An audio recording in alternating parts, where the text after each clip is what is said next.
Assalamualaikum. I am Saira Batul, student of Nutrition and Dietetics from Punjab University, and in this video I will give you tips to score better in board exams. So first of all, do your preparation well.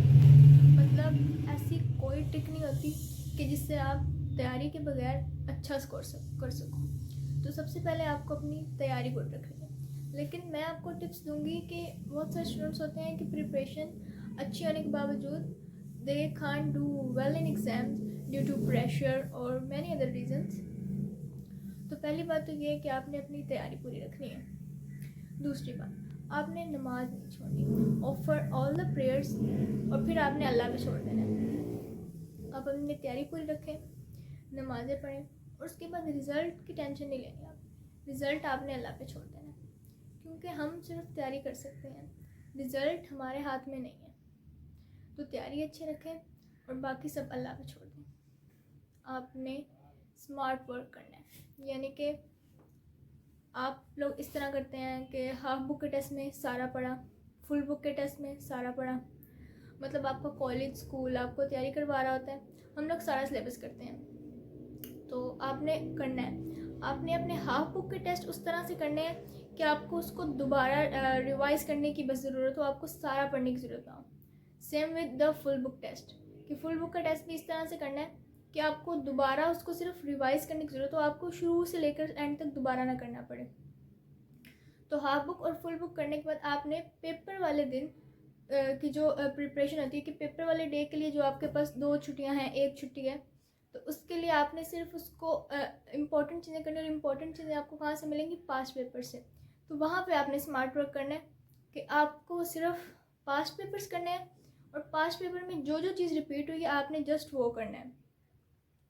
उसके बाद जो एक बड़ी गलती करते हैं students के, papers की रात पूरी रात जागते हैं। तो पूरी रात कभी भी नहीं जागना।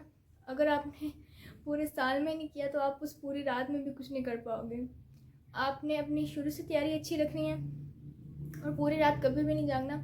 अगर आप पूरी रात जागोगे तो आपका माइंड बहुत ही स्लो हो जाएगा, और पेपर में आपको अगर आता भी होगा तो आपको कुछ याद नहीं आएगा।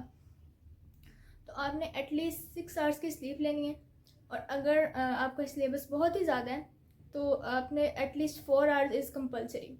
उसके बाद आपने जब सारी प्रिपरेशन हो जाए तो आपने पैनिक नहीं करना, अपने आप को एग्ज़ाम के लिए काम करना है। एग्ज़ाम डे पे आप पैनिक ना करें, इसलिए आपने एक दिन पहले से ही अपने आप को काम करना शुरू कर देना। आपने पैनिक नहीं करना, पैनिक करने से कुछ नहीं होता, जो आपको आता होता है ना वो भी भूल जाते हैं। उसके बाद लास्टली जो मोस्ट इम्पोर्टेंट एडवाइस मैं आपको एज अ स्टूडेंट दूंगी, कि मैं भी बोर्ड्स के 4 साल में गुजर के आ चुकी हूँ, तो आपने चीट कभी नहीं करना और ट्रस्ट कभी किसी पे नहीं करना।